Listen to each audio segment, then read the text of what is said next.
TV Punjab ਦੇਖਣ ਵਾਲੇ ਸਾਰੇ ਦਰਸ਼ਕਾਂ ਦਾ ਇੱਕ ਵਾਰੀ ਫੇਰ ਬਹੁਤ-ਬਹੁਤ ਸਵਾਗਤ। ਮੈਂ ਹਾਂ ਮਨਦੀਪ ਸਿੰਘ ਟੁੱਟ ਤੇ ਲੈ ਕੇ ਹਾਜ਼ਰ ਹਾਂ ਹਰ ਰੋਜ਼ ਦੀ ਤਰ੍ਹਾਂ ਇੱਕ ਖਾਸ ਪੇਸ਼ਕਸ਼, ਜਿਹਦੇ ਵਿੱਚ ਅਸੀਂ ਕਰਦੇ ਹਾਂ ਖਾਸ-ਖਾਸ ਖਬਰਾਂ ਤੇ ਚਰਚਾ। ਤੇ ਹਰ ਰੋਜ਼ ਦੀ ਤਰ੍ਹਾਂ ਮੇਰੇ ਨਾਲ ਜੁੜੇ ਹੋਏ ਨੇ ਮੇਰੇ ਸਹਿਯੋਗੀ ਜਸਵੀਰ ਜੀ। ਜਸਵੀਰ ਜੀ, ਬਹੁਤ-ਬਹੁਤ ਸਵਾਗਤ ਹੈ ਜੀ ਤੁਹਾਡਾ ਇੱਕ ਵਾਰੀ ਫੇਰ ਟੀਵੀ ਪੰਜਾਬ ਤੇ।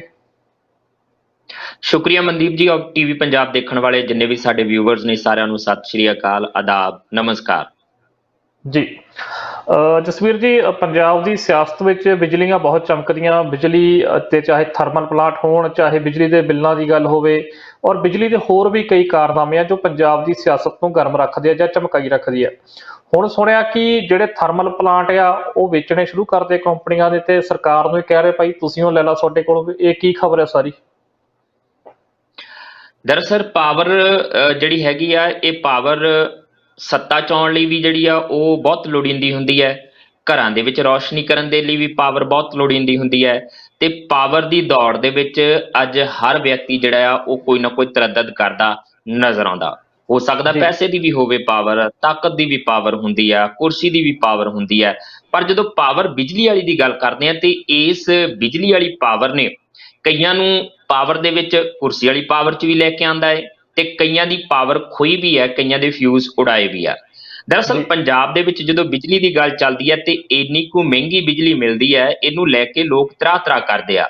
ਚਰਚਾ ਇਹ ਚੱਲੀ ਸੀ ਲਗਾਤਾਰ ਕਿ ਨਿੱਜੀ ਥਰਮਲ ਪਲਾਂਟਾਂ ਨਾਲ ਜਿਹੜੇ ਸਮਝੌਤੇ ਕੀਤੇ ਗਏ ਸਰਕਾਰ ਦੇ ਵੱਲੋਂ, ਉਹ ਸੂਬੇ ਦੇ ਹਿੱਤਾਂ ਨੂੰ ਤਾਕ ਤੇ ਰੱਖ ਕੇ ਉਹਨਾਂ ਨਿੱਜੀ ਕੰਪਨੀਆਂ ਨੂੰ ਫਾਇਦਾ ਪਹੁੰਚਾਉਣ ਦੇ ਲਈ ਜਿਹੜਾ ਉਹ ਕੀਤੇ ਗਏ। ਤੇ ਉਹਦੇ ਵਿੱਚ ਹਰ ਤਰੀਕੇ ਨਾਲ ਘਾਟਾ ਪੰਜਾਬ ਨੂੰ ਹੋਇਆ, ਸਰਕਾਰੀ ਖਜ਼ਾਨੇ ਨੂੰ ਹੋਇਆ, ਤੇ ਨਫਾ ਨਿੱਜੀ ਕੰਪਨੀਆਂ ਨੂੰ ਹੋਇਆ। ਔਰ ਉਸ ਨਫੇ ਦੇ ਵਿੱਚੋਂ ਕਿਤੇ ਨਾ ਕਿਤੇ ਕੁਝ ਇਹ ਸਮਝੌਤੇ ਕਰਵਾਉਣ ਵਾਲਿਆਂ ਨੇ ਵੀ ਹਿੱਸੇ ਪੱਤੀਆਂ ਰੱਖੀਆਂ ਹੋਈਆਂ ਨੇ। ਇਹ ਇੱਕ ਦੂਜੇ ਦੇ ਉੱਤੇ ਇਲਜ਼ਾਮ ਤਰਾਸ਼ੀਆਂ ਕੀਤੀਆਂ ਜਾ ਰਹੀਆਂ ਨੇ ਸਿਆਸਤਦਾਨਾਂ ਦੇ ਵੱਲੋਂ। ਹੁਣ ਜੀ ਇਸ ਸਭ ਦੇ ਦਰਮਿਆਨ ਖਬਰ ਨਿਕਲ ਕੇ ਸਾਹਮਣੇ ਆ ਰਹੀ ਹੈ ਕਿ ਜਿਹੜੀ ਲਾਰਸਨ ਐਂਡ ਟਰਬੋ ਕੰਪਨੀ ਹੈ, ਉਹ ਰਾਜਪੁਰਾ ਥਰਮਲ ਪਲਾਂਟ ਨੂੰ ਸੇਲ ਤੇ ਲਾ ਰਹੀ ਹੈ। 6 ਸਾਲ ਦਾ ਜੀ ਸਮਾਂ ਪੂਰਾ ਹੋ ਗਿਆ ਉਹਦੇ ਬਣਨ ਦਾ, ਕਿਉਂਕਿ 1400 ਮੈਗਾਵਾਟ ਦੇ 2 ਯੂਨਿਟ ਇੱਥੇ ਲੱਗੇ ਹੋਏ ਆ। ਇੱਕ ਫਰਵਰੀ 2014 ਨੂੰ ਲੱਗਾ ਸੀ, ਤੇ ਦੂਜਾ 10 ਜੁਲਾਈ 2014 ਨੂੰ ਲੱਗਾ ਸੀਗਾ। ਸੋ ਜੀ ਇਹ ਦੋਨੋਂ ਜਿਹੜੇ ਆ ਇੱਥੇ ਮੈਗਾਵਾਟ ਦੇ ਜੋ ਯੂਨਿਟ ਆ, ਇਹਨਾਂ ਨੂੰ ਕੁੱਲ ਮਿਲਾ ਕੇ ਜਿਹੜਾ ਆ ਉਹ ਕਿਹਾ ਗਿਆ ਆ ਥਰਮਲ ਪਲਾਂਟ ਰਾਜਪੁਰਾ ਦੇ ਵੱਲੋਂ ਕਿ ਇਹ ਅਸੀਂ ਪੰਜਾਬ ਸਰਕਾਰ ਨੂੰ, ਜਾਣੀ ਕਿ ਪਾਵਰਕੌਮ ਨੂੰ ਵੇਚਣ ਲਈ ਤਿਆਰ ਹੈ। ਜੇ ਪਾਵਰਕੌਮ ਖਰੀਦ ਲਵੇ ਤੇ ਕਿ ਜੀ ਤਕਰੀਬਨ ਇਹਦੀ ਕੀਮਤ ਦੱਸੀ ਗਈ ਹੈ ਜੀ 10,000 ਕਰੋੜ ਰੁਪਈਆ। ਕਹਿੰਦੇ ਅੱਛਾ ਜੀ। 10,000 ਕਰੋੜ ਰੁਪਈਆ ਦੀ ਕੀਮਤ ਹੈ, ਤੇ ਜੇ ਪਾਵਰਕੌਮ ਖਰੀਦੇਗੀ ਤੇ ਅਸੀਂ ਉਹਨੂੰ ਲੈਸ ਦੇ ਦਾਂਗੇ। ਤੇ ਲੈਸ ਕਿੰਨਾ ਦੇਣਾ ਆ? ਅਸੀਂ 9690 ਕਰੋੜ ਦਾ ਦੇਵਾਂਗੇ। ਮਤਲਬ ਅੱਛਾ 3 ਜੀ। ਕਰੋੜ 10 ਲੱਖ ਰੁਪਈਆ ਲੈਸ ਦੇ ਦਾਂਗੇ, ਤੇ ਇੰਨੇ ਚ ਅਸੀਂ ਪਾਵਰਕੌਮ ਨੂੰ ਵੇਚ ਸਕਦੇ ਹਾਂ। ਜੀ ਮਸਲਾ ਇਹ ਨਹੀਂ ਹੈ ਕਿ ਸਸਤੇ ਭਾਅ ਤੇ ਇੰਨੇ ਤੇ ਮਿਲ ਰਿਹਾ ਵੀ 3 ਕਰੋੜ ਤੋਂ ਵੱਧ ਦੀ ਜਿਹੜੀ ਆ ਉਹ ਕੀਮਤ ਘੱਟ ਕਰਕੇ ਦੱਸੀ ਜਾ ਰਹੀ ਹੈ। ਮਸਲਾ ਇੱਥੇ ਇਹ ਆ, ਇੱਕ ਤਾਂ ਜਿਹੜੀ ਚਿੱਠੀ ਲਿਖੀ ਹੈ ਇਹਨਾਂ ਨੇ ਲਾਰਸਨ ਐਂਡ ਟਰਬੋ ਕੰਪਨੀ ਨੇ ਇਸ ਪਾਵਰ ਪਲਾਂਟ ਨੂੰ ਵੇਚਣ ਦੇ ਲਈ, ਉਸ ਚਿੱਠੀ ਦੀਆਂ ਕਈ ਘੁੰਡੀਆਂ, ਕਈ ਸਤਰਾਂ ਦੱਸਦੀਆਂ ਪਈਆਂ ਨੇ ਕਿ ਕਿੱਦਾਂ ਸਰਕਾਰਾਂ ਨੇ ਨਫਾ ਪਹੁੰਚਾਇਆ ਆ ਇਸ ਪ੍ਰਾਈਵੇਟ ਕੰਪਨੀ ਨੂੰ। ਕਿਉਂਕਿ ਪਹਿਲੀ ਗੱਲ, ਉਹ ਕਹਿੰਦੇ ਆ ਕਿ ਅਸੀਂ ਧੰਨਵਾਦ ਦਿੰਦੇ ਆ ਪੰਜਾਬ ਸਰਕਾਰ ਨੂੰ ਜਿਹੜਾ ਸਾਡਾ ਸਹਿਯੋਗ ਦਿੱਤਾ। ਜੀ ਇੱਥੋਂ ਪਤਾ ਲੱਗਦਾ ਕਿ ਸਰਕਾਰ ਭਾਵੇਂ ਪਿਛਲੀ ਸੀ ਭਾਵੇਂ ਇਹ ਸੀ, ਇਹਨੇ ਪ੍ਰਾਈਵੇਟ ਕੰਪਨੀਆਂ ਦੇ ਨਾਲ ਕੋਈ ਨਾ ਕੋਈ ਕਿਸੇ ਨਾ ਕਿਸੇ ਤਰੀਕੇ ਦਾ ਲਾਗ ਲਹੇਜ ਤਾਂ ਰੱਖਿਆ ਹੀ ਹੋਏਗਾ, ਜਿਹਦਾ ਕਰਕੇ ਧੰਨਵਾਦ ਕੀਤਾ ਜਾ ਰਿਹਾ ਹੈ। ਇਸ ਇਹ ਵੀ ਲਿਖਿਆ ਗਿਆ ਆ, ਜੇ ਪਾਵਰਕੌਮ ਖਰੀਦਦਾ ਆ ਇਸ ਥਰਮਲ ਪਲਾਂਟ ਨੂੰ, ਪਾਵਰਕੌਮ ਇੱਥੋਂ ਬਿਜਲੀ ਪੈਦਾ ਕਰਦਾ ਆ। ਜੇ ਉਹ ਕੋਲ ਇੰਡੀਆ ਤੋਂ ਕੋਲਾ ਨਾ ਲੈ ਕੇ ਪਛਵਾੜੇ ਤੋਂ ਕੋਲ ਜਿਹੜਾ ਕੋਲਾ ਰਹਿੰਦਾ ਆ, ਤੇ ਫਿਰ ਬਿਜਲੀ ਸਸਤੀ ਪੈ ਗਈ। ਮਤਲਬ ਜੀ ਜਿਹੜਾ ਕੋਲ ਇੰਡੀਆ ਤੋਂ ਕੋਲਾ ਲੈਣ ਦੇ ਲਈ ਮਜਬੂਰ ਕੀਤਾ ਗਿਆ ਸੀਗਾ ਪੰਜਾਬ ਸਰਕਾਰ ਦੇ ਕੋਲੋਂ, ਪਾਵਰਕੌਮ ਕੋਲੋਂ ਜਿਹੜੇ ਪੈਸੇ ਵਸੂਲੇ ਗਏ ਸੀਗੇ, ਉਹ ਇਹਨਾਂ ਨਿੱਜੀ ਕੰਪਨੀਆਂ ਨੇ ਜ਼ਬਰਦਸਤੀ ਕਹਿ ਸਕਦੇ ਕਿ ਧੱਕੇ ਨਾਲ ਆਪਣੇ ਮੁਨਾਫੇ ਨੂੰ ਕਮਾਉਣ ਦੇ ਲਈ ਖਰੀਦੇ ਸੀਗੇ। ਇੱਥੇ ਇਹ ਵੀ ਚੀਜ਼ ਹੋ ਜਾਂਦੀ ਹੈ, ਜੇ ਉਹੀ ਲੜਾਈ ਲੜ ਕੇ ਕਿਹਾ ਜਾਂਦਾ ਕਿ ਨਹੀਂ ਭਾਈ ਤੁਸੀਂ ਪਛਵਾੜੇ ਤੋਂ ਹੀ ਕੋਲਾ ਲੈਣਾ, ਬਿਜਲੀ ਪੰਜਾਬ ਦੇ ਲੋਕਾਂ ਨੂੰ ਸਸਤੀ ਪੈਣੀ ਸੀ, ਸਾਨੂੰ ਸਸਤੀ ਪੈਣੀ ਸੀਗੀ। ਤੇ ਇਹਦੇ ਨਾਲ ਕੀ ਹੋਣਾ ਸੀਗਾ, ਬਿਜਲੀ ਕੰਪਨੀਆਂ ਦਾ ਮੁਨਾਫਾ ਜਿਹੜਾ ਆ ਉਹ ਮੋਟਾ ਉਹਨਾਂ ਨੇ ਕਮਾਇਆ, ਉਹ ਘਟਣਾ ਸੀਗਾ। ਜੀ ਹੁਣ ਇਹ ਪਾਵਰਕੌਮ ਕਿਉਂ ਸਸਤੇ 'ਚ ਵੇਚਣਾ ਚਾਹੁੰਦੀ ਹੈ? ਇਹ ਜਿਹੜੀ ਬਿਜਲੀ ਕੰਪਨੀਆਂ ਇੰਨੇ ਮੋਟੇ ਮੁਨਾਫੇ ਕਮਾ ਰਹੀਆਂ ਸੀਗੀਆਂ, ਉਹ ਹੁਣ ਕਿਉਂ ਭੰਗ ਦੇ ਭਾਅ ਸੁੱਟਣਾ ਚਾਹੁੰਦੀ ਹੈ? ਮਸਲਾ ਇਹ ਹੈ, ਵਿਚਲੇ ਭੇਤ ਇਹ ਨੇ ਕਿ 10,000 ਕਰੋੜ ਦੀ ਲਾਗਤ ਇਸ ਪਾਵਰ ਪਲਾਂਟ ਤੇ ਹੈ ਹੀ ਨਹੀਂ ਹੈ। ਜੀ ਲਗਭਗ 8,000 ਕਰੋੜ ਦੀ ਲਾਗਤ ਇਹਦੇ ਤੇ ਆਈ ਹੈ, ਜਿਹਨੂੰ 10,000 ਕਰੋੜ ਦੀ ਦੱਸ ਕੇ ਜਿਹੜਾ ਉਹ ਪ੍ਰਚਾਰਿਆ ਜਾ ਰਿਹਾ। ਫਿਰ ਕੀ ਹੋ ਰਿਹਾ, ਜੇ 10,000 ਕਰੋੜ ਦੀ ਪ੍ਰਚਾਰ ਕੇ ਤਾਂ ਵੀ 3 ਕਰੋੜ 10 ਲੱਖ ਲੈਸ ਸਸਤਾ ਕਹਿ ਕੇ ਜਿਹੜਾ ਜੇ ਪਾਵਰਕਾਮ ਨੂੰ ਵੇਚਣ ਦੀ ਕੋਸ਼ਿਸ਼ ਕੀਤੀ ਜਾ ਰਹੀ ਹੈ, ਤੇ ਮੰਨ ਕੇ ਚੱਲੋ ਤਾਂ ਵੀ ਮੁਨਾਫੇ 'ਚ ਨੇ ਪ੍ਰਾਈਵੇਟ ਜਿਹੜੀ ਕੰਪਨੀਆਂ। ਫਿਰ ਜੀ ਇਸ ਤੋਂ ਇਲਾਵਾ 6 ਸਾਲ ਇਹ ਪਾਵਰ ਪਲਾਂਟ ਚੱਲ ਵੀ ਚੁੱਕਾ ਆ, ਮਤਲਬ ਸੈਕੰਡ ਹੈਂਡ ਹੋ ਗਿਆ। ਜੀ ਸੈਕੰਡ ਹੈਂਡ ਚੀਜ਼ ਨੂੰ ਵੀ ਜਿੰਨੇ ਦੀ ਲਾਗਤ ਹੈ ਉਹਦੇ ਤੋਂ ਮਹਿੰਗੇ ਭਾਅ 'ਚ ਵੇਚਣ ਦੀ ਕੋਸ਼ਿਸ਼ ਕੀਤੀ ਜਾ ਰਹੀ ਹੈ। ਤੀਜਾ, ਜੀ ਹੁਣ ਜਿੰਨਾ ਰੌਲਾ ਨਿੱਜੀ ਥਰਮਲ ਪਲਾਂਟਾਂ ਦਾ ਪੈ ਗਿਆ ਹੈ, ਜਾਂ ਗਾਂ ਜਿੱਦਾਂ ਦਾ ਚਾਵੀ ਮਾਹੌਲ ਬਣਦਾ ਜਾ ਰਿਹਾ, ਹੋ ਸਕਦਾ ਆ ਇਸ ਗੱਲ ਦੇ ਸ਼ੰਕੇ ਹੋਣ ਕਿ ਕੈਪਟਨ ਅਮਰਿੰਦਰ ਸਿੰਘ ਹੋਰਾਂ ਦੀ ਸਰਕਾਰ ਕੱਲ 2022 ਦੀਆਂ ਚੋਣਾਂ ਦੇ ਵਿੱਚ ਉਤਰਨ ਤੋਂ ਪਹਿਲਾਂ ਇਹਨਾਂ ਬਿਜਲੀ ਸਮਝੌਤਿਆਂ ਦੇ ਉੱਤੇ ਕੋਈ ਕਾਂਟਾ ਫੇਰ ਦੇਣ, ਸਮਝੌਤੇ ਜੀ ਰੱਦ ਕਰ ਦੇਣ। ਤੇ ਜੇ ਸਮਝੌਤੇ ਰੱਦ ਹੋ ਗਏ ਤੇ ਕੱਲ ਕਿਸੇ ਨੇ ਭੰਗ ਦੇ ਭਾਅ ਨਹੀਂ ਪੁੱਛਣਾ ਇਹਨਾਂ ਥਰਮਲ ਪਲਾਂਟਾਂ ਨੂੰ ਖਰੀਦਣ ਜੀ ਲੱਗਿਆਂ, ਆਪਣੇ ਤਰੀਕੇ ਨਾਲ ਮੋਲ ਭਾਅ ਕਰਨੇ ਆ। ਇਸ ਕਰਕੇ ਜਿਹੜਾ ਆ ਇਹ ਜਿਹੜੀ ਬਿਜਲੀ ਕੰਪਨੀ ਆ, ਇਹ ਸਸਤੇ ਕਹਿ ਕੇ ਮਹਿੰਗੇ 'ਚ ਪਾਵਰਕਾਮ ਨੂੰ ਇਹ ਥਰਮਲ ਪਲਾਂਟ ਵੇਚਣਾ ਚਾਹੁੰਦੀ ਆ। ਹੁਣ ਨਾਲ ਜੀ ਇਹ ਗੱਲ ਹੈਗੀ ਹੈ ਕਿ ਜੇ ਇਹ ਥਰਮਲ ਪਲਾਂਟ ਖਰੀਦੀ ਹੈ ਪਾਵਰਕਾਮ, ਤੇ ਸਮੱਸਿਆ ਇਹ ਹੋਣੀ ਕਿ 7500 ਕਰੋੜ ਰੁਪਏ ਦਾ ਵਾਧੂ ਬੋਝ ਹੋਰ ਪੈ ਜਾਣਾ ਇਹਦੇ ਤੇ। ਆਪਾਂ ਅਜੇ 1-2 ਦਿਨ ਹੀ ਹੋਏ ਚਰਚਾ ਛੇੜੀ ਸੀਗੀ ਕਿ ਸਰਕਾਰ ਜਿਹੜੀ ਕੇਂਦਰ ਦੀ ਹੈ ਉਹਨੇ ਇਸ ਗੱਲ ਲਈ ਕੰਪੈਲ ਕੀਤਾ, ਤੁਸੀਂ ਜਿਹੜੇ ਯੂਨਿਟ ਆ ਉਹ ਇਕਵਿਪਮੈਂਟ ਜਿਹੜੇ ਲਾਓ ਜਿਹਦੇ ਨਾਲ ਪ੍ਰਦੂਸ਼ਣ ਫੈਲਦਾ ਆ, ਜਿਹੜੇ ਮਲਟੀਨੈਸ਼ਨਲ ਕੰਪਨੀਆਂ ਨਾਲ ਸਮਝੌਤੇ ਕੀਤੇ ਹੋਏ ਆ, ਤੇ ਉਹਦਾ ਬੋਝ ਵੀ ਲਗਭਗ 10,000 ਕਰੋੜ ਦਾ ਪੰਜਾਬ ਸਰਕਾਰ ਪਾਵਰਕਾਮ ਦੇ ਸਿਰ ਪੈਣਾ ਹੀ ਪੈਣਾ ਆ, ਕਿਉਂਕਿ ਜੀ ਬਿਜਲੀ ਕੰਪਨੀਆਂ ਨੇ ਇਸ ਸਰਕਾਰਾਂ ਦੇ ਸਿਰ ਪਾਤੇ ਆ। ਹੁਣ ਉਹਦੀ ਵਾਧੂ ਬੋਝ ਸਰਕਾਰ ਦੇ ਪਾਵਨ ਦੇ ਸਿਰ ਪੈਗਾ। ਇਸ ਵੇਲੇ ਅਸੀਂ ਇਸੇ ਥਰਮਲ ਪਲਾਂਟ ਤੋਂ 5 ਰੁਪਏ 5 ਪੈਸੇ ਪ੍ਰਤੀ ਯੂਨਿਟ ਦੇ ਹਿਸਾਬ ਨਾਲ ਬਿਜਲੀ ਖਰੀਦ ਰਹੇ ਹਾਂ। ਇੰਨੀ ਮਹਿੰਗੀ ਜੀ ਬਿਜਲੀ ਜਿਹੜੀ ਸਾਨੂੰ ਮਿਲ ਰਹੀ ਹੈ, ਤੇ ਪਰਿਸਥਿਤੀਆਂ ਇਹ ਨੇ ਕਿ ਇਸ ਬਿਜਲੀ ਸਮਝੌਤੇ ਦੇ ਮੁਤਾਬਕ ਜੇ ਤਾਂ ਇਦਾਂ ਹੀ ਚੱਲਦਾ ਰਿਹਾ ਤੇ ਲੁੱਟ ਲਗਾਤਾਰ ਹੁੰਦੀ ਰਹਿਣੀ ਹੈ, ਤੇ ਜੇ ਸਮਝੌਤੇ ਰੱਦ ਕਰਤੇ ਤੇ ਪਾਵਰਕਾਮ ਕੰਪਨੀ ਨੂੰ ਲੱਗਦਾ ਕਿ ਸਾਡਾ ਜਿਹੜਾ ਆ ਉਹ ਪੈਸਾ ਡੁੱਬ ਜਾਣਾ ਜਾਂ ਸਾਨੂੰ ਘਾਟੇ ਪੈਣੇ, ਕਿਉਂਕਿ ਹੁਣ ਤੱਕ ਤਾਂ ਇਸ ਪਾਵਰ ਕੱਲੇ ਜਿਹੜਾ ਰਾਜਪੁਰਾ ਥਰਮਲ ਪਲਾਂਟ ਹੈ ਨਾ, ਇਸ ਕੱਲੇ ਰਾਜਪੁਰਾ ਥਰਮਲ ਪਲਾਂਟ ਤੋਂ ਅੱਜ ਤੱਕ ਜੇ ਮੰਨ ਕੇ ਚੱਲੀਏ 31 ਮਾਰਚ ਤੱਕ ਜਿਹੜਾ ਆ 2020 ਤੱਕ ਕੋਈ 21,369 ਕਰੋੜ ਦੀ ਬਿਜਲੀ ਅਸੀਂ ਖਰੀਦ ਲਈ ਹੈ। ਜਾਣੀ ਕਿ 21,000 ਕਰੋੜ ਤੋਂ ਉੱਪਰ ਦੀ ਬਿਜਲੀ ਵੀ ਇਹਨੇ ਵੇਚ ਲਈ ਹੈ। 8,000 ਕਰੋੜ ਦੀ ਲਗਭਗ ਲਾਗਤ ਮੰਨੀ ਜਾ ਰਹੀ ਹੈ, ਤਾਂ ਵੀ ਮੁਨਾਫੇ ਦੇ ਵਿੱਚ 6 ਸਾਲ ਬੀਤਣ ਤੋਂ ਬਾਅਦ ਵੀ ਵੇਚਣ ਦੀ ਤਿਆਰੀ ਦੇ ਵਿੱਚ ਇਹ ਬਿਜਲੀ ਕੰਪਨੀ ਹੈਗੀ ਹੈ। ਤੇ ਹੁਣ ਇਹਦੇ ਵਿੱਚ ਜਿਹੜਾ ਆ ਉਹ 1734 ਕਰੋੜ ਰੁਪਏ ਫਿਕਸ ਚਾਰਜ ਵੀ ਹੈ ਜਿਹੜੇ ਦੇਣੇ ਹੁੰਦੇ ਆ ਪੰਜਾਬ ਸਰਕਾਰ ਨੇ, ਜਿਹਨੂੰ ਲੈ ਕੇ ਬਹੁਤ ਰੌਲਾ ਪੈਂਦਾ ਕਿ ਗਲਤ ਜੀ ਸਮਝੌਤਿਆਂ ਦੇ ਵਿੱਚ ਇਹ ਚੀਜ਼ ਮੱਦ ਜਿਹੜੀ ਆ ਉਹ ਜੋੜੀ ਗਈ ਆ। ਕੁੱਲ ਮਿਲਾ ਕੇ ਕਹਿ ਸਕਦੇ ਆ ਕਿ ਬਿਜਲੀ ਦੀ ਜਿਹੜੀ ਇਸ ਵੇਲੇ ਝਟਕੇ ਨੇ, ਚਾਹੇ ਬਿਜਲੀ ਕੰਪਨੀਆਂ ਨੂੰ ਲੱਗ ਰਹੇ ਨੇ, ਚਾਹੇ ਪਾਵਰਕਾਮ ਨੂੰ ਲੱਗ ਰਹੇ ਨੇ, ਆਮ ਲੋਕਾਂ ਨੂੰ ਤੇ ਇਹਦੇ ਲੱਗਦਾ ਉਹ ਝਟਕੇ ਆਉਣ ਵਾਲੇ ਦਿਨਾਂ 'ਚ ਸਿਆਸਤ ਨੂੰ ਭਖਾਉਣਗੇ। ਜੀ ਬਿਲਕੁਲ, ਔਰ ਲੱਗਦਾ ਵੀ ਹੈ ਕਿ ਝਟਕੇ ਹੋ ਸਕਦਾ ਕਈ ਸਿਆਸੀ ਲੀਡਰਾਂ ਤੋਂ ਇਸ ਤਰ੍ਹਾਂ ਦੇ ਲੱਗ ਸਕਦੇ ਨੇ। ਅੱਛਾ ਜਸਵੀਰ ਜੀ, ਕੱਲ ਵੀ ਆਪਾਂ ਚਰਚਾ ਕੀਤੀ ਸੀ, ਪਹਿਲਾਂ ਵੀ ਚਰਚਾ ਕੀਤੀ ਸੀ ਕਿ ਕਰੋਨਾ ਦੇ ਇਸ ਦੌਰ ਦੇ ਅੰਦਰ ਪੰਜਾਬ ਦੇ ਮੁੱਖ ਮੰਤਰੀ ਅਤੇ ਦਿੱਲੀ ਦੇ ਮੁੱਖ ਮੰਤਰੀ ਵਿਚਕਾਰ ਜਿਹੜੀ ਆ ਬਿਆਨਬਾਜ਼ੀ ਕਾਫੀ ਤੇਜ਼ ਹੋ ਰਹੀ ਹੈ, ਔਰ ਖਾਸ ਕਰ ਪੰਜਾਬ 'ਚ ਜੋ ਆਮ ਆਦਮੀ ਪਾਰਟੀ ਦੀ ਐਕਟੀਵਿਟੀਜ਼ ਕਰ ਰਹੀ ਆ, ਉਹਦੇ ਕਰਕੇ ਵੀ ਜਿਹੜੇ ਨਾਰਾਜ਼ ਨਜ਼ਰ ਆ ਰਹੇ ਨੇ ਕੈਪਟਨ ਅਮਰਿੰਦਰ ਸਿੰਘ। ਹੁਣ ਸੁਣਿਆ ਕੱਲ ਭਗਵੰਤ ਮਾਨ ਨੇ ਵੀ ਕੋਈ ਦੋਸ਼ ਲਾਏ ਕੈਪਟਨ ਸਾਹਿਬ ਤੇ ਜਿਹੜੀ ਬਿਆਨਬਾਜ਼ੀ ਕੀਤੀ ਜਾ ਰਹੀ ਹੈ ਕੇਜਰੀਵਾਲ ਦੇ ਖਿਲਾਫ, ਉਹਦੇ ਤੇ ਕੁਛ ਵਿੱਚ ਰੂਸਾ ਨੂੰ ਵੀ ਲੈ ਕੇ ਆਏ, ਉਹ ਜੋ ਕਿ ਪਾਕਿਸਤਾਨ ਦੇ ਬਹੁਤ ਮਸ਼ਹੂਰ ਪਰਸਨੈਲਿਟੀ ਨੇ। ਅਸਲ 'ਚ ਕੈਪਟਨ ਅਮਰਿੰਦਰ ਸਿੰਘ ਜਦੋਂ ਪਾਕਿਸਤਾਨ ਦੇ ਵਿਰੁੱਧ ਬਿਆਨ ਦਿੰਦੇ ਆ, ਜਦੋਂ ਪਾਕਿਸਤਾਨ ਕਿਸੇ ਨੂੰ ਜਾਣ ਤੋਂ ਰੋਕਦੇ ਆ, ਕਿਉਂਕਿ ਸਿੱਧੂ ਬਾਰੀ ਵੀ ਜਦੋਂ ਸਿੱਧੂ ਹੋਰੀ ਪਾਕਿਸਤਾਨ ਗਏ ਸੀਗੇ, ਕਮਰ ਬਾਜਵਾ ਹੋਰਾਂ ਨੂੰ ਜੱਫੀ ਪਾਈ ਸੀਗੀ ਉਹਨਾਂ ਨੇ, ਤੇ ਉਦੋਂ ਵੀ ਕੈਪਟਨ ਅਮਰਿੰਦਰ ਸਿੰਘ ਨੇ ਤਲਖ ਤੇਵਰ ਦਿਖਾਏ ਸੀਗੇ। ਉਹ ਜਦੋਂ ਵੀ ਪਾਕਿਸਤਾਨ ਨੂੰ ਲੈ ਕੇ ਇਦਾਂ ਦੀ ਬਿਆਨਬਾਜ਼ੀ ਕਰਦੇ ਆ ਤੇ ਘਿਰ ਜਾਂਦੇ ਆ ਮਹਿਲਾ ਮਿੱਤਰ ਅਰੂਸਾ ਆਲਮ ਨੂੰ ਲੈ ਕੇ। ਹੁਣ ਜੀ ਇੱਥੇ ਵੀ ਕਿਉਂਕਿ ਅਰਵਿੰਦ ਕੇਜਰੀਵਾਲ ਪਾਰਟੀ ਇਸ ਵੇਲੇ ਪੰਜਾਬ ਦੇ ਵਿੱਚ ਆਕਸੀਮੀਟਰ ਬਣ ਰਹੀ ਹੈ, ਤਾਂ ਕਿ ਕਰੋਨਾ ਦੇ ਜੀ ਦੌਰ ਦੇ ਵਿੱਚ ਆਕਸੀਜਨ ਤੁਹਾਡੀ ਦੇ ਵਿੱਚ ਕਿੰਨੀ ਆ ਉਹਨੂੰ ਆਪ ਹੀ ਲੋਕ ਜਿਹੜੇ ਆ ਉਹ ਮਿਲ ਸਕਣ। ਹੁਣ ਜਦੋਂ ਜੀ ਆਕਸੀਮੀਟਰ ਵੰਡੇ ਜਾ ਰਹੇ ਆ, ਕੈਪਟਨ ਅਮਰਿੰਦਰ ਸਿੰਘ ਹੋਰਾਂ ਨੂੰ ਲੱਗਦਾ ਕਿ ਆਮ ਆਦਮੀ ਪਾਰਟੀ ਆਪਣੇ ਪੈਰ ਪਸਾਰ ਰਹੀ ਹੈ। ਜੇ ਇਸ ਤਰੀਕੇ ਨਾਲ ਲੋਕਾਂ 'ਚ ਪ੍ਰਭਾਵ ਬਣਾ ਲਿਆ ਤੇ ਉਸ ਪ੍ਰਭਾਵ ਦੇ ਨਾਲ ਫਿਰ 2022 ਦੇ ਵਿੱਚ ਇਹਨੂੰ ਫਾਇਦਾ ਮਿਲ ਜਾਣਾ। ਸੋ ਉਸੇ ਚੀਜ਼ ਨੂੰ ਦੇਖਦੇ ਆ ਲਗਾਤਾਰ ਘੇਰਨ ਦੀ ਕੋਸ਼ਿਸ਼ ਕੀਤੀ ਜਾ ਰਹੀ ਹੈ। ਹੁਣ ਕੈਪਟਨ ਸਾਹਿਬ ਕੀ ਕਹਿ ਰਹੇ ਆ? ਕੈਪਟਨ ਸਾਹਿਬ ਕਹਿ ਰਹੇ ਆ ਕਿ ਇੱਕ ਕਿ ਆਮ ਆਦਮੀ ਪਾਰਟੀ ਦਾ ਕਾਰਨ ਹੀ ਪਿੰਡਾਂ ਦੀਆਂ ਪੰਚਾਇਤਾਂ ਜਿਹੜੀਆਂ ਆ ਉਹ ਇਹ ਮਤੇ ਪਾ ਰਹੀਆਂ ਕਿ ਅਸੀਂ ਟੈਸਟ ਨਹੀਂ ਕਰਾਉਣੇ। ਜੀ ਉਹ ਪਿੰਡਾਂ ਦੀਆਂ ਪੰਚਾਇਤਾਂ ਨੂੰ ਇਸ ਗੱਲ ਦੇ ਲਈ ਜਿਹੜਾ ਉਹ ਪ੍ਰੇਰਿਤ ਕਰ ਰਹੇ ਆ ਆਮ ਆਦਮੀ ਪਾਰਟੀ ਦੇ ਵਰਕਰ, ਆਮ ਆਦਮੀ ਪਾਰਟੀ ਦੇ ਲੀਡਰ ਤੇ ਅਰਵਿੰਦ ਕੇਜਰੀਵਾਲ ਕਿ ਤੁਸੀਂ ਸਰਕਾਰੀ ਸਿਸਟਮ ਦੇ ਵਿੱਚ ਅਵਿਸ਼ਵਾਸ ਜਤਾਉਣਾ ਸ਼ੁਰੂ ਕਰ ਦਿਓ। ਆਕਸੀਮੀਟਰ ਜੀ ਵੰਡਣ ਦਾ ਉਹ ਕਹਿੰਦੇ ਮਨੋਰਥ ਇਹਨਾਂ ਦਾ ਇਹੀ ਹੈ, ਜਦ ਕਿ ਅਸੀਂ ਆਪਣੇ ਸੂਬੇ ਦੇ ਵਿੱਚ ਆਕਸੀਮੀਟਰ ਵੰਡ ਰਹੇ ਹਾਂ। ਕੈਪਟਨ ਹੋਰਾਂ ਦਾ ਦਾਅਵਾ ਕਿ 10,000 ਆਕਸੀਮੀਟਰ ਆ ਚੁੱਕੇ ਆ, 50,000 ਹੋਰ ਆਕਸੀਮੀਟਰਾਂ ਦਾ ਆਰਡਰ ਦਿੱਤਾ ਜਾ ਚੁੱਕਾ ਹੈ, ਉਹ ਵੀ ਛੇਤੀ ਆ ਜਾਣੇ ਆ ਤੇ ਉਹ ਵੀ ਅਸੀਂ ਲੋਕਾਂ ਦੇ ਵਿੱਚ ਵੰਡਣੇ ਸ਼ੁਰੂ ਕਰ ਦਿਆਂਗੇ। ਹਾਲੇ ਕਿ ਜਦੋਂ ਆਮ ਆਦਮੀ ਪਾਰਟੀ ਨੇ ਆਕਸੀਮੀਟਰ ਵੰਡਣ ਦੀ ਗੱਲ ਕੀਤੀ ਉਦੋਂ ਪਹਿਲਾਂ ਕਦੀ ਵੀ ਕੈਪਟਨ ਅਮਰਿੰਦਰ ਨੇ ਕਿਹਾ ਨਹੀਂ ਕਿ ਅਸੀਂ ਆਕਸੀਮੀਟਰ ਵੰਡ ਰਹੇ ਹਾਂ। ਹੁਣ ਜੀ ਜਦੋਂ ਆ ਹੋਇਆ ਤੇ ਫਿਰ ਉਹ ਕਹਿੰਦੇ ਪਾਕਿਸਤਾਨ ਦੇ ਹੱਥਾਂ 'ਚ ਖੇਡਦੇ ਪਏ ਆ ਅਰਵਿੰਦ ਕੇਜਰੀਵਾਲ ਹੋਰੀ। ਜਦੋਂ ਜੀ ਪਾਕਿਸਤਾਨ ਦੀ ਗੱਲ ਕੀਤੀ ਨੇ ਕੱਲ ਰਿਸਪੌਂਸ ਕੀਤੀ, ਉਹ ਕਹਿੰਦੇ ਭਾਈ ਕੇਜਰੀਵਾਲ ਨੂੰ ਕਿਹੜੇ ਕਹਿੰਦੇ ਆ ਕਿ ਪਾਕਿਸਤਾਨ ਦੇ ਹੱਥਾਂ ਦੇ ਵਿੱਚ ਖੇਲਦੇ ਆ, ਕਿੱਦਾਂ ਕਹਿੰਦੇ ਆ ਕਿ ਉਹ ਰਾਸ਼ਟਰੀ ਸੁਰੱਖਿਆ ਨੂੰ ਖਤਰਾ ਬਣਾ ਰਹੇ ਆ, ਜਦਕਿ ਤੁਹਾਡੇ ਆਪਣੇ ਜਿਹੜੇ ਮਹਿਲਾ ਮਿੱਤਰ ਨੇ ਅਰੂਸਾ ਆਲਮ ਹੋਰੀ ਬੇਰੋਕ ਟੋਕ ਪੰਜਾਬ ਦੇ ਵਿੱਚ ਰਹਿੰਦੇ ਆ। ਉਹ ਕਹਿੰਦੇ ISI ਦੇ ਏਜੰਟ ਹੈਗੇ ਨੇ ਨਾਲ।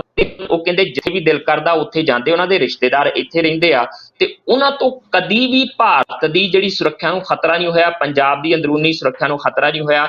ਅਰਵਿੰਦ ਕੇਜਰੀਵਾਲ ਤੋਂ ਜਾਂ ਆਕਸੀਮੀਟਰ ਵੰਡਣ ਤੋਂ ਆਮ ਆਦਮੀ ਪਾਰਟੀ ਤੋਂ ਤੁਹਾਨੂੰ ਖਤਰਾ ਜਿਹੜਾ ਮਹਿਸੂਸ ਹੋਣ ਲੱਗ ਪਿਆ? ਪਹਿਲਾਂ ਬਾਰੇ ਸਪਸ਼ਟੀਕਰਨ ਦਿਓ, ਦੱਸੋ। ਬਾਕੀ ਗੱਲਾਂ ਜਿਹੜੀਆਂ ਉਹ ਬਾਅਦ ਚ ਕਰਿਓ। ਕੁੱਲ ਮਿਲਾ ਕੇ ਕਹਿ ਸਕਦੇ ਆ ਕਿ ਇਹ ਮੈਨੂੰ ਪੂਰੀ ਉਮੀਦ ਹੀ ਸੀਗੀ ਕਿ ਜਿਸ ਤਰੀਕੇ ਨਾਲ ਕੈਪਟਨ ਅਮਰਿੰਦਰ ਸਿੰਘ ਹੋਰਾਂ ਦੀਆਂ ਬਿਆਨਬਾਜ਼ੀਆਂ ਚੱਲਦੀਆਂ ਪਈਆਂ ਆ, ਆਮ ਆਦਮੀ ਪਾਰਟੀ ਨੇ ਘੁੰਮ ਘੁਮਾ ਕੇ ਫਿਰ ਸੂਈ ਜਿਹੜੀ ਆ ਅਰੂਸਾ ਆਲਮ ਤੇ ਅਰੂਸਾ ਆਲਮ ਸੰਬੰਧੀ ਜਿਹੜਾ ਜਵਾਬ ਮੁਸ਼ਕਲ ਹੋ ਜਾਂਦਾ ਹੈ ਕੈਪਟਨ ਅਮਰਿੰਦਰ ਸਿੰਘ ਹੋਰਾਂ ਨੂੰ। ਤੇ ਭਗਵੰਤ ਮਾਨ ਨੇ ਤਾਂ ਇਹ ਵੀ ਦਾਅਵਾ ਕਰਤਾ ਕਿ ਭਾਈ ਇਹ ਮਾਮਲਾ ਮੈਂ ਹੁਣ ਇੱਥੇ ਨਹੀਂ ਇਕੱਲਾ ਪ੍ਰੈਸ ਕਾਨਫਰੰਸ 'ਚ, ਜਦੋਂ ਸਦਨ ਲੱਗੇਗਾ ਨਾ ਮੌਨਸੂਨ ਇਜਲਾਸ ਚੱਲੇਗਾ, ਉਸ ਮੌਨਸੂਨ ਇਜਲਾਸ ਦੇ ਵਿੱਚ ਵੀ ਅਰੂਸਾ ਨੂੰ ਲੈ ਕੇ ਸਵਾਲ ਪੁੱਛ ਕਾਂਗਰਸ ਤੋਂ। ਜੀ ਮਤਲਬ ਕਿ ਇਹ ਮਾਮਲਾ ਦਿੱਲੀ ਤੱਕ ਵੀ ਜਾ ਸਕਦਾ। ਔਰ ਜੀ ਮੇਰੇ ਬਿਲਕੁਲ ਖਿਆਲ ਦਿੱਲੀ ਤੱਕ ਜਾਏਗਾ। ਔਰ ਜੇ ਉਸ ਇਜਲਾਸ 'ਚ ਇਹਦੀ ਚਰਚਾ ਚੱਲਦੀ ਹੈ ਤੇ ਇਹ ਬਹੁਤ ਵੱਡਾ ਮਾਮਲਾ ਵੀ ਬਣ ਸਕਦਾ ਹੈ, ਕਿਉਂਕਿ ਹਾਲਾਂਕਿ ਅਕਾਲੀ ਦਲ ਵਿਰੋਧ ਤਾਂ ਬਹੁਤ ਸਾਰੀਆਂ ਚੀਜ਼ਾਂ ਨੂੰ ਕਰਦਾ ਆ ਕੈਪਟਨ ਅਮਰਿੰਦਰ ਸਿੰਘ ਦਾ, ਪਰ ਇਸ ਮਾਮਲੇ 'ਚ ਹਮੇਸ਼ਾ ਅਕਾਲੀ ਦਲ ਦਾ ਭਾਵੇਂ ਕੋਈ ਵੀ ਸਾਂਸਦ ਹੋਵੇ ਜਾਂ ਵਿਧਾਇਕ ਹੋਵੇ, ਉਹਨੇ ਕਦੇ ਤਿੱਖੀ ਗੱਲ ਨਹੀਂ ਕੀਤੀ ਇਸ ਮਾਮਲੇ ਦੇ ਵਿੱਚ। ਤੇ ਹੁਣ ਉੱਥੇ ਜਦੋਂ ਪਾਰਲੀਮੈਂਟ ਦੇ ਵਿੱਚ ਹੋਣਗੀਆਂ ਤੇ ਮੈਨੂੰ ਲੱਗਦਾ ਕਿ ਭਗਵੰਤ ਮਾਨ ਇਸੇ ਮੁੱਦੇ ਦੇ ਉੱਤੇ ਅਕਾਲੀ ਦਲ ਨੂੰ ਵੀ ਘੇਰੇਗਾ। ਜੀ ਬਿਲਕੁਲ। ਵੈਸੇ ਵੀ ਮੇਰੇ ਖਿਆਲ ਨਾਲ ਇਹ ਕੋਈ ਪਹਿਲਾ ਮੌਕਾ ਨਹੀਂ ਆ ਜਦੋਂ ਅਰੂਸਾ ਆਲਮ ਦਾ ਜਿਹੜਾ ਜ਼ਿਕਰ ਹੈ ਪੰਜਾਬ ਦੀ ਸਿਆਸਤ ਵਿੱਚ ਹੋਇਆ। ਪਹਿਲਾਂ ਵੀ ਕਈ ਮੌਕੇ ਇਹੋ ਜਿਹੇ ਆ ਚੁੱਕੇ ਜਿਹੜੇ ਵਿਰੋਧੀ ਵੱਲੋਂ ਵਾਰ-ਵਾਰ ਕੈਪਟਨ ਅਮਰਿੰਦਰ ਸਿੰਘ ਤੇ ਅਰੂਸਾ ਆਲਮ ਬਾਰੇ ਜਿਹੜਾ ਵਾ ਉਹ ਚਰਚਾ ਕੀਤੀ ਗਈ ਆ। ਔਰ ਮੇਰੇ ਖਿਆਲ ਨਾਲ ਭਗਵੰਤ ਮਾਨ ਪਹਿਲਾਂ ਵੀ ਕਈ ਵਾਰ ਇਹ ਜ਼ਿਕਰ ਕਰ ਚੁੱਕੇ ਨੇ। ਭਗਵੰਤ ਮਾਨ ਆਪਣੀਆਂ ਰੈਲੀਆਂ ਦੇ ਵਿੱਚ ਬਕਾਇਦਾ ਇਸ ਚੀਜ਼ ਨੂੰ ਲੈ ਕੇ ਟੀਕਾ ਟਿੱਪਣੀਆਂ ਕਰਦਾ ਰਿਹਾ, ਕਿਉਂਕਿ ਉਹ ਵਿਅੰਗਕਾਰ ਹੈ, ਕਮੇਡੀਅਨ ਹੈ ਔਰ ਉਹਨੂੰ ਪਤਾ ਹੈ ਕਿ ਕਿਹੜੀ ਗੱਲ ਕਿਸ ਤਰੀਕੇ ਨਾਲ ਕਰਨੀ ਆ, ਉਹ ਲੋਕਾਂ ਦੇ ਉੱਤੇ ਅਸਰ ਵੀ ਕਰਦੀ ਹੈ ਤੇ ਸਿੱਧਾ ਉਹ ਤੀਰ ਵੀ ਨਿਸ਼ਾਨੇ ਤੇ ਜਿਹੜਾ ਉਹ ਮਾਰ ਜਾਂਦਾ। ਫਿਲਹਾਲ ਇਹ ਸਿਆਸਤ ਆ, ਸਾਡੀ ਸਿਆਸਤ ਕਿਸ ਕਦਰ ਗਰਕਦੀ ਹੈ ਜਾਂ ਬਿਆਨਬਾਜ਼ੀਆਂ ਤੇ ਜਾਂ ਸਾਡੇ ਸਿਆਸਤਦਾਨ ਕਿੱਥੋਂ ਤੱਕ ਜਾਂਦੇ ਆ ਜਦੋਂ ਵਿਰੋਧੀ ਨੂੰ ਘੇਰਨਾ ਹੁੰਦਾ ਆ, ਉਹ ਸਾਡੇ ਸਾਹਮਣੇ ਨੇੜੇ ਹੀ ਆ। ਜੇ ਕੋਈ ਬਹੁਤੀ ਇਹ ਗੱਲ ਦੂਰ ਤੱਕ ਨਹੀਂ ਗਈ, ਇੱਥੇ ਤਾਂ ਲੋਕ ਦੱਬੇ ਮੁਰਦੇ ਤੱਕ ਉਖਾੜ ਲੈਂਦੇ। ਕਹਿੰਦੇ ਹੁੰਦੇ ਨਾ ਸਿਆਸਤ ਦੇ ਵਿੱਚ, ਭਾਰਤ ਦੀ ਸਿਆਸਤ ਦੇ ਵਿੱਚ ਖਾਸ ਤੌਰ ਤੇ, ਕਿ ਜੇ ਤੁਹਾਨੂੰ ਦਾਦੇ ਪੜਦਾਦੇ ਆਪਣੇ ਦਾ ਨਾਮ ਨਹੀਂ ਪਤਾ ਨਾ, ਸਿਆਸਤ ਦੇ ਵਿੱਚ ਆ ਜਾਓ। ਦਾਦੇ ਪੜਦਾਦੇ ਦਾ ਕੀ, ਦਾਦੇ ਪੜਦਾਦੇ ਦੇ ਦਾਦੇ ਪੜਦਾਦੇ ਦਾ ਨਾਮ ਵੀ ਜਿਹੜੇ ਤੁਹਾਡੇ ਵਿਰੋਧੀ ਤੁਹਾਡੇ ਸਾਹਮਣੇ ਲਿਆ ਕੇ ਰੱਖ ਦੇਣਗੇ ਕਿ ਭਾਈ ਤੁਹਾਡੇ ਖਾਨਦਾਨ ਚ ਆਹ ਹੁੰਦਾ ਸੀ, ਉਹ ਹੁੰਦਾ ਸੀ, ਆਹ ਹੁੰਦਾ ਸੀਗਾ। ਸਿਆਸਤ ਦੇ ਵਿੱਚ ਜਿਹੜਾ ਉਹ ਤਾਕਤ ਕੇ ਕੁਝ ਸਾਹਮਣੇ ਘੇਰ ਕੇ ਲਿਆਉਂਦੀ ਆ। ਫਿਲਹਾਲ ਇਹ ਇੱਥੇ ਦੀ ਸਿਆਸਤ ਇਦਾਂ ਹੀ ਚੱਲਦੀ ਰਹਿਣੀ ਆ ਤੇ ਇਸ ਸਿਆਸਤ ਤੇ ਆਪਾਂ ਟੀਕਾ ਟਿੱਪਣੀਆਂ ਵੀ ਇਦਾਂ ਹੀ ਕਰਦੇ ਰਹਿਣਾ। ਤੇ ਮੈਨੂੰ ਲੱਗਦਾ ਕਿ ਨਾਲ ਦੀ ਨਾਲ ਆਪਾਂ ਕੈਨੇਡਾ ਦੇ ਵਿੱਚ ਕੀ ਕੁਝ ਹੋ ਵਾਪਰ ਰਿਹਾ ਆ ਉਹਦਾ ਵੀ ਜ਼ਿਕਰ ਜ਼ਰੂਰ ਕਰੀਏ। ਕਰੋਨਾ ਨੂੰ ਲੈ ਕੇ ਕਿੱਦਾਂ ਦੀਆਂ ਸਥਿਤੀਆਂ ਨੇ ਤੇ ਉਹਨਾਂ ਪ੍ਰਸਥਿਤੀਆਂ ਦੇ ਨਾਲ ਨਜਿੱਠਣ ਦੇ ਲਈ ਟਰੂਡੋ ਸਰਕਾਰ ਕੀ ਕੁਝ ਕਰ ਰਹੀ ਹੈ, ਕਿਸ ਤਰੀਕੇ ਦਾ ਮਾਹੌਲ ਆ, ਉਹ ਵੀ ਸਾਡੇ ਦਰਸ਼ਕਾਂ ਤੱਕ ਜਾਣਕਾਰੀ ਜ਼ਰੂਰ ਪਹੁੰਚਣੀ ਚਾਹੀਦੀ ਹੈ। ਜੀ ਬਿਲਕੁਲ। ਕੈਨੇਡਾ ਦੇ ਵਿੱਚ ਕਰੋਨਾ ਵਾਇਰਸ ਤੋਂ ਲੈ ਕੇ ਜਿਹੜਾ ਲੋਕਡਾਊਨ ਸੀ, ਉਹ ਜਿਵੇਂ ਕਿ ਸਭ ਨੂੰ ਪਤਾ ਕਿ ਮਾਰਚ ਵਿੱਚ ਲੱਗਾ ਸੀਗਾ। ਔਰ ਸਭ ਤੋਂ ਪਹਿਲਾਂ ਜਿਹੜੀ ਅਪਡੇਟ ਮੈਂ ਦਿੰਦਾ, ਕਿਉਂਕਿ ਰੋਜ਼ਗਾਰ ਬਹੁਤ ਵੱਡਾ ਮੁੱਦਾ ਹੈ। ਸਾਰੇ ਜਿਹੜੇ ਲੋਕ ਆ ਉਹ ਵੀ ਇੱਥੇ ਇਹ ਰੋਜ਼ਗਾਰ ਕਰਕੇ ਹੀ ਜਿਹੜਾ ਕੈਨੇਡਾ ਆਉਂਦੇ ਆ, ਔਰ ਇੱਥੇ ਇੱਕ ਚੰਗੀ ਜ਼ਿੰਦਗੀ ਜਿਉਣ ਲਈ ਸਭ ਤੋਂ ਜਿਹੜਾ ਅਹਿਮ ਹੁੰਦਾ ਸਰੋਤ ਆ ਉਹ ਵੀ ਰੋਜ਼ਗਾਰ ਹੀ ਆ। ਸੋ ਸਭ ਤੋਂ ਪਹਿਲੀ ਅਪਡੇਟ ਜਿਹੜੀ ਆ ਤੁਹਾਡੇ ਨਾਲ ਮੈਂ ਰੋਜ਼ਗਾਰ ਬਾਰੇ ਸਾਂਝੀ ਕਰਦਾ, ਕਿਉਂਕਿ ਜਦੋਂ ਲੋਕਡਾਊਨ ਲੱਗਾ ਸੀ ਤਾਂ ਉਸ ਵਕਤ ਬਹੁਤ ਸਾਰੇ ਲੋਕ ਇੱਕਦਮ ਵਿਹਲੇ ਹੋ ਗਏ ਸੀ, ਕਿਉਂਕਿ ਬੜੇ ਰੈਸਟੋਰੈਂਟ ਵਗੈਰਾ, ਕਾਰੋਬਾਰ, ਹੋਰ ਕੁਝ ਫੈਕਟਰੀਆਂ, ਬਹੁਤ ਕੁਝ ਬੰਦ ਹੋ ਗਿਆ ਸੀ। ਅਤੇ ਬਹੁਤ ਲੋਕ ਜਿਹੜੇ ਸੀ ਮੀਡੀਆ ਨੇ ਦੀਆਂ ਖਬਰਾਂ ਸੁਣ ਕੇ ਇੱਕਦਮ ਖੁਦ ਹੀ ਕੰਮ ਛੱਡ ਕੇ ਘਰੇ ਬੈਠ ਗਏ ਸੀ ਕਿ ਪਤਾ ਨਹੀਂ ਕਿੰਨੀ ਕੁ ਘਾਤਕ ਬਿਮਾਰੀ ਆ ਅਤੇ ਕਿੰਨਾ ਕੁ ਨੁਕਸਾਨ ਹੋਊਗਾ। ਹਾਲਾਂਕਿ ਇਹ 'ਚ ਕੋਈ ਸ਼ੱਕ ਨਹੀਂ ਕਿ ਘਾਤਕ ਬਿਮਾਰੀ ਆ, ਪਰ ਲੋਕ ਪਹਿਲਾਂ ਬਹੁਤ ਜ਼ਿਆਦਾ ਡਰ ਗਏ ਸੀ, ਹੁਣ ਉਹਨਾਂ ਡਰ ਦੇਖਣ ਨੂੰ ਨਹੀਂ ਮਿਲ ਰਿਹਾ। ਤੇ ਉਦੋਂ ਜੇ ਅਸੀਂ ਗੱਲ ਕਰੀਏ ਮਾਰਚ ਦੀ, ਤੇ ਉਸ ਤੋਂ ਅਗਲੇ ਮਹੀਨੇ ਅਪ੍ਰੈਲ ਦੀ, ਤੇ ਕੈਨੇਡਾ ਦੇ ਵਿੱਚ 3 ਮਿਲੀਅਨ ਦੇ ਕਰੀਬ ਲੋਕ ਜਿਹੜੇ ਸੀ ਉਹ ਬੇਰੁਜ਼ਗਾਰ ਹੋ ਗਏ ਸੀ। ਤੇ ਕੈਨੇਡਾ ਦੀ ਜਿਹੜੀ ਬੇਰੁਜ਼ਗਾਰੀ ਦਰ ਆ ਉਹ ਰਿਕਾਰਡ ਤੋੜ ਗਈ ਸੀ। ਪਰ ਉਸ ਤੋਂ ਬਾਅਦ ਹੌਲੀ ਹੌਲੀ ਜਿਹੜਾ ਵਾ ਫੇਰ ਕੰਮ ਲੀਹ ਤੇ ਆਉਣਾ ਸ਼ੁਰੂ ਹੋਇਆ। ਕੁਝ ਕਾਰੋਬਾਰ ਦੁਬਾਰਾ ਖੁੱਲੇ, ਲੋਕਾਂ ਨੇ ਹੌਸਲਾ ਕੀਤਾ। ਮੇਰੀ ਜਾਣ ਪਛਾਣ ਦੇ ਕੁਝ ਲੋਕ ਨੇ, ਉਹਨਾਂ ਨੇ ਕਿਹਾ ਕਿ ਅਸੀਂ ਖਬਰਾਂ ਦੇਖਣੀਆਂ ਬੰਦ ਕਰਤੀਆਂ ਤੇ ਅਸੀਂ ਆਪਦੇ ਕੰਮ ਤੇ ਜਾਣਾ ਸ਼ੁਰੂ ਕਰਤਾ, ਤੇ ਸਾਨੂੰ ਡਰ ਲੱਗਣਾ ਥੋੜਾ ਜਿਹਾ ਘੱਟ ਹੋ ਗਿਆ। ਫਿਰ ਸਾਨੂੰ ਥੋੜਾ ਜਿਹਾ ਹੋਇਆ ਹੌਸਲਾ ਕਿ ਜਿਹੜੇ ਹਾਲਾਤ ਆ ਥੋੜੇ ਆਮ ਵਰਗੇ ਆ। ਸੋ ਉਸ ਤੋਂ ਬਾਅਦ ਮਈ ਦੇ ਵਿੱਚ ਕੁਝ ਨੌਕਰੀਆਂ ਦੁਬਾਰਾ, ਕੁਝ ਲੱਖ ਨੌਕਰੀਆਂ ਦੁਬਾਰਾ ਜਿਹੜੀਆਂ ਸੀ ਉਹ ਪੈਦਾ ਹੋਈਆਂ। ਉਸ ਤੋਂ ਬਾਅਦ ਜਿਹੜੀ ਸਭ ਤੋਂ ਵੱਡੀ ਰਿਕਵਰੀ ਹੋਈ ਉਹ ਜੂਨ ਦੇ ਵਿੱਚ ਹੋਈ, ਜਦੋਂ ਕਿ 1 ਮਹੀਨੇ ਵਿੱਚ 9,53,000 ਜਦੋਂ ਨੌਕਰੀਆਂ ਦੁਬਾਰਾ ਪੈਦਾ ਹੋਈਆਂ। ਲੋਕ 1 ਮਿਲੀਅਨ ਦੇ ਕਰੀਬ ਲੋਕਾਂ ਨੂੰ ਦੁਬਾਰਾ ਕੰਮ ਮਿਲਿਆ, ਤੇ ਉਸ ਵਕਤ ਥੋੜਾ ਸਾਹ 'ਚ ਸਾਹ ਆਇਆ ਕੈਨੇਡਾ ਸਰਕਾਰ ਦੇ। ਸੋ ਉਸ ਤੋਂ ਬਾਅਦ ਫਿਰ ਜਿਹੜੀਆਂ ਸੀ ਉਹ ਨੌਕਰੀਆਂ ਦੁਬਾਰਾ ਕਿਤੇ ਅਗਲੇ ਮਹੀਨੇ ਵਿੱਚ ਫਿਰ 4,19,000 ਨੌਕਰੀਆਂ ਜਿਹੜੀਆਂ ਸੀ ਉਹ ਪੈਦਾ ਹੋਈਆਂ। ਤੇ ਅੱਜ ਜਿਹੜੀ ਆ ਕੈਨੇਡਾ ਦੇ ਵਿੱਚ ਅਗਸਤ ਮਹੀਨੇ ਦੀ ਜਿਹੜੀ ਰਿਪੋਰਟ ਆ ਉਹ ਪੇਸ਼ ਕੀਤੀ ਗਈ ਆ, ਔਰ ਇਸ ਮਹੀਨੇ ਵਿੱਚ ਇਹ ਆਇਆ ਗਿਆ ਕਿ 2,46,000 ਨੌਕਰੀਆਂ ਜਿਹੜੀਆਂ ਵਾ ਉਹ ਫੇਰ ਜਿਹੜੀਆਂ ਵਾ ਦੁਬਾਰਾ ਪੈਦਾ ਹੋਈਆਂ। ਔਰ ਇਸ ਵਾਰ ਇੱਕ ਅੰਕੜਾ ਇਹ 'ਚ ਬੜਾ ਦਿਲਚਸਪ ਹੈ ਕਿ ਜਿਹੜੀਆਂ ਇਹ 2,45,800 ਨੌਕਰੀਆਂ ਪੈਦਾ ਹੋਈਆਂ, ਇਹਦੇ ਵਿੱਚ 1.5 ਲੱਖ ਤੋਂ ਵੱਧ ਨੌਕਰੀਆਂ ਜਿਹੜੀਆਂ ਸੀ ਉਹ ਔਰਤਾਂ ਨੂੰ ਮਿਲੀਆਂ, ਜਦਕਿ 76,000 ਦੇ ਕਰੀਬ ਜਿਹੜੇ ਸੀ ਉਹ ਪੁਰਸ਼ ਸੀਗੇ। ਸੋ ਔਰਤਾਂ ਨੂੰ ਇਸ ਮਹੀਨੇ ਵੱਧ ਨੌਕਰੀਆਂ ਮਿਲੀਆਂ। ਸੋ ਜਿਹੜੀ ਬੇਰੁਜ਼ਗਾਰੀ ਦਰ ਸੀ ਜੁਲਾਈ ਮਹੀਨੇ ਉਹ ਜਿਹੜੀ ਸੀ 10.9 ਤੇ ਡਿੱਗ ਕੇ ਆ ਚੁੱਕੀ ਸੀ। ਹੁਣ ਇਹ 10 ਪੁਆਇੰਟ ਜਿਹੜੀ ਆ 2 ਤੇ ਪਹੁੰਚ ਚੁੱਕੀ ਆ, ਤੇ ਕੈਨੇਡਾ ਸਰਕਾਰ ਨੂੰ ਉਮੀਦ ਆ ਕਿ ਇਹ ਰਿਕਵਰੀ ਜਿਹੜੀ ਆ ਇਸੇ ਤਰ੍ਹਾਂ ਹੱਲੇ ਵੀ ਉਸ ਪੱਧਰ ਤੇ ਕੰਮ ਨਹੀਂ ਆਇਆ। ਹੱਲੇ ਵੀ ਪਿਛਲੇ ਸਾਲ ਦੇ ਮੁਕਾਬਲੇ ਇਸ ਵਕਤ 7 ਕੁ ਲੱਖ ਲੋਕ ਹੋਰ ਜਿਹੜਾ ਬੇਰੁਜ਼ਗਾਰ ਬੈਠਾ ਹੱਲੇ। ਪਰ ਕਈ ਕੰਮ ਇਹੋ ਜਿਹੇ ਆ ਜਿੱਥੇ ਲੋਕਾਂ ਨੂੰ ਵਰਕਰ ਮਿਲ ਵੀ ਰਹੇ। ਲੋਕ ਜਿਹੜੇ ਕਾਰੋਬਾਰਾਂ ਵਾਲੇ ਉਹ ਤੰਗ ਵੀ ਆਏ ਹੋਏ ਆ ਕਿ ਸਾਨੂੰ ਜਿਹੜੇ ਆ ਉਹ ਲੋਕ ਮਿਲ ਨਹੀਂ ਰਹੇ। ਹੁਣ ਇਹ ਨਹੀਂ ਪਤਾ ਕਿ ਲੋਕ ਇਸ ਕਰਕੇ ਹੱਲੇ ਘਰੇ ਬੈਠੇ ਆ ਕਿਉਂਕਿ ਹੱਲੇ ਟਰੂਡੋ ਸਾਹਿਬ ਖਾਤਿਆਂ 'ਚ ਪੈਸੇ ਪਾਈ ਜਾ ਰਹੇ ਆ, ਜਾਂ ਵਾਕਈ ਹੱਲੇ ਜਿੱਥੇ ਆ ਕਈ ਥਾਈਂ, ਕਿਉਂਕਿ ਇਸ ਵਾਰ ਜਿਹੜੇ ਕੰਮ ਆ ਉਹ ਬਾਹਰੋਂ ਵੀ ਨਹੀਂ ਆਏ, ਕਿਉਂਕਿ ਬਹੁਤ ਸਾਰੀਆਂ ਜਿਹੜੀਆਂ ਉਹ ਪਾਬੰਦੀਆਂ ਲੱਗੀਆਂ ਹੋਈਆਂ ਸੀ। ਮੈਕਸੀਕੋ ਤੋਂ ਬਹੁਤ ਸਾਰੀ ਲੇਬਰ ਗਰਮੀਆਂ 'ਚ ਆਉਂਦੀ ਹੁੰਦੀ ਸੀ ਫਾਰਮਾਂ 'ਚ ਕੰਮ ਕਰਨ ਲਈ, ਹੋਰ ਬਹੁਤ ਸਾਰੇ ਬਾਹਰਲੇ ਕੰਮ ਆਉਂਦੇ ਹੁੰਦੇ ਸੀ, ਪਰ ਉਹਨਾਂ ਨੂੰ ਇਸ ਵਾਰ ਕੈਨੇਡਾ 'ਚ ਐਂਟਰੀ ਨਹੀਂ ਮਿਲੀ। ਇਸ ਕਰਕੇ ਵੀ ਥੋੜੀ ਜਿਹੀ ਕਿਤੇ ਕਿਤੇ ਲੇਬਰ ਦੇ ਵਿੱਚ ਜਿਹੜੀ ਆ ਕਮੀ ਵੀ ਮਹਿਸੂਸ ਕੀਤੀ ਜਾ ਰਹੀ ਆ।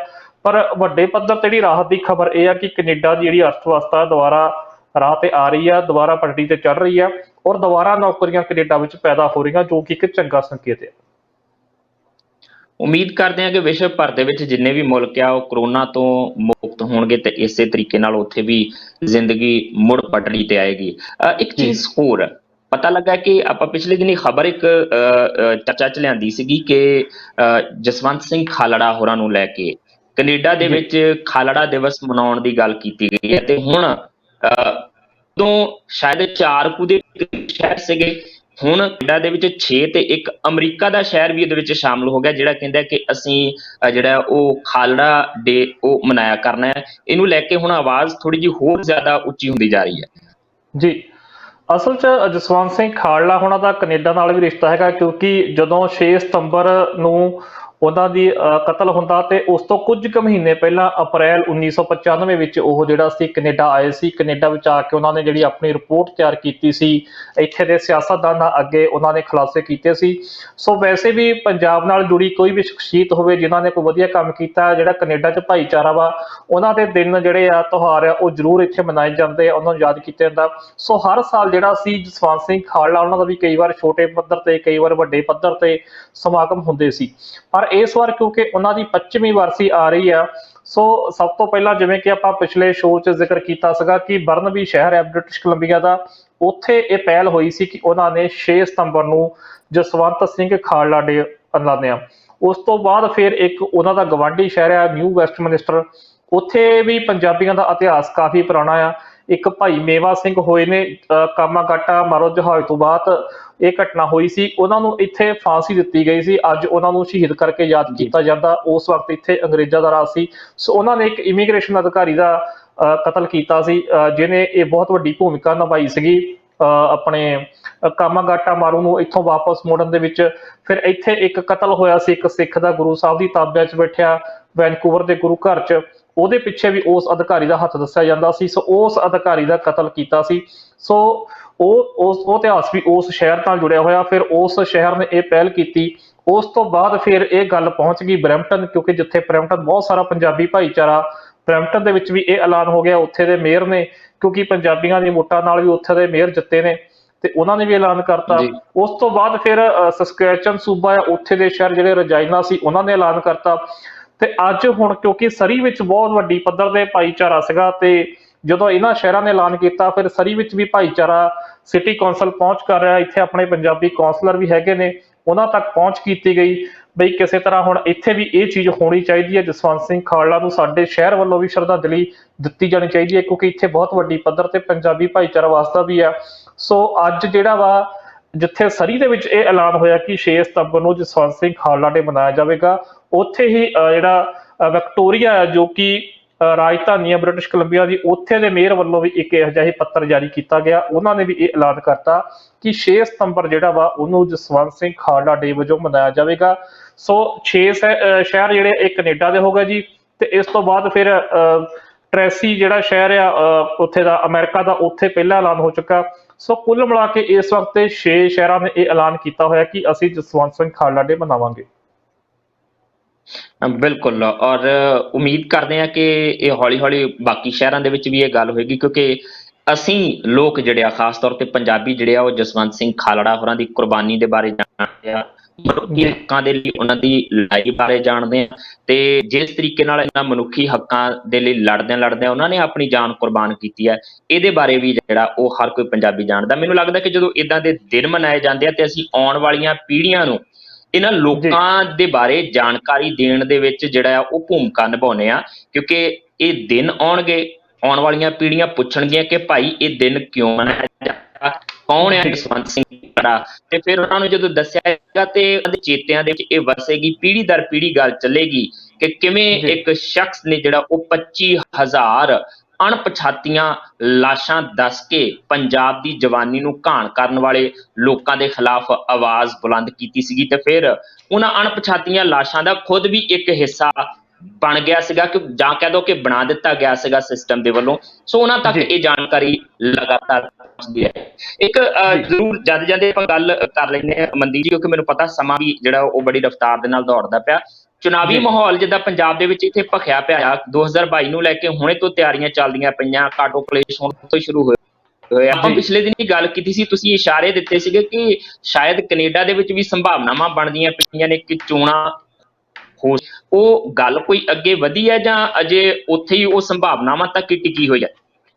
ਜੀ, ਅਸਲ ਦੇ ਵਿੱਚ ਜਦੋਂ ਕੈਨੇਡਾ ਦੇ ਵਿੱਚ ਇਹ ਬਹੁਤ ਘੱਟ ਇਤਿਹਾਸ 'ਚ ਮਿਲਦਾ ਕਿ ਕੋਈ ਘੱਟ ਗਿਣਤੀ ਸਰਕਾਰ ਹੋਵੇ ਤੇ ਉਹਨੇ ਆਪਣਾ ਕਾਰਜਕਾਲ ਪੂਰਾ ਕੀਤਾ ਹੋਵੇ।